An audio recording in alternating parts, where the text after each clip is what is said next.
আগে শিখতে হয় প্রেম মানে কি। তোর প্রেমের সঙ্গেই কেউ শিখায় নাই, আমি শিখাই দিই, মাথায় রাখিস।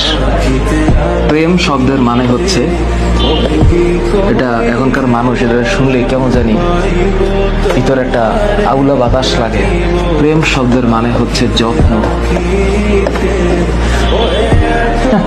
কেউ তোদের বলেছে? আজকে আমি বলে দিলাম, যার যত প্রেম তার যত্ন তত বেশি। আর এর সাথে আর একটা টুকুর করে একটা শব্দ মাঝখানে লাগিয়ে দিলেই খেলাটা অন্যভাবে ঘুরে যাবে।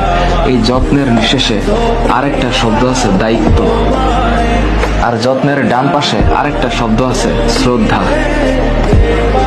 হ্যাঁ, আর যত্নের উপরের দিকে আরেকটা শব্দ আছে, এটার নাম হচ্ছে আরেকটা জিনিস। এটা মানে এইটা, এই সত্যতা, এটার নাম হচ্ছে প্রেম।